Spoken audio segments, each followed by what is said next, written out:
if we look at one of the principles of a good coach, the very first one, especially when we look at FIST, we have F, and the faith has to be at the center of a good coach, especially a coach that wants to resemble Christ and represent God to this world. If you're going to be a good coach in your family, your faith has to be on the right thing. Now, not only does your faith and your foundation have to be on the right thing, but you have to be able to look at your family member, your kid, your grandchild, your spouse, whatever it is, and you have to have faith in what's inside of them too, that God is doing a work on the inside of them. I'm reminded of a time when Jesus was teaching.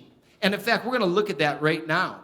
And if you want to open up your Bibles to the book of Matthew, chapter 16, we're going to get there.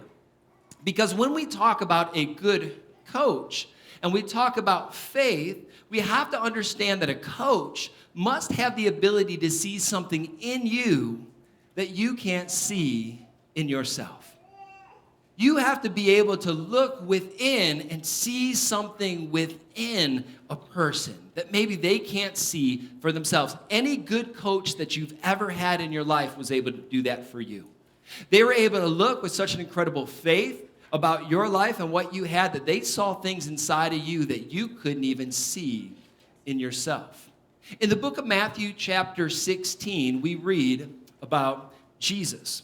Jesus was traveling and he was teaching, and he reaches this place in the region of Caesarea Philippi.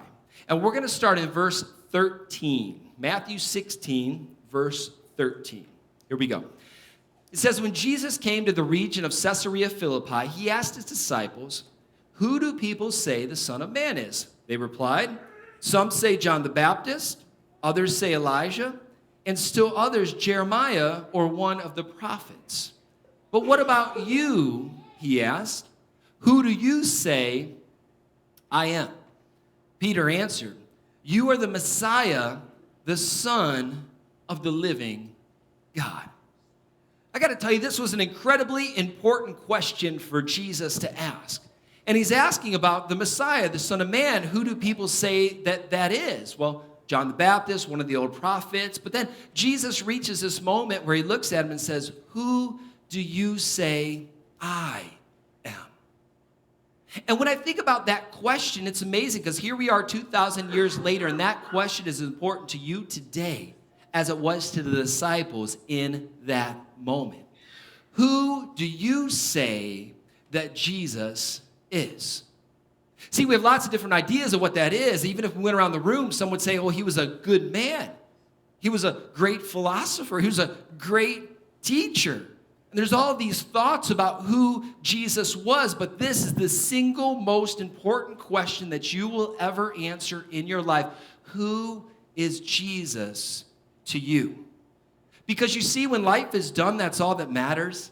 It doesn't matter what your parents believed in. It doesn't matter what your spouse believes in. It doesn't matter what your kids or your parents believed in. It just matters what you believe in. Who is Jesus to you?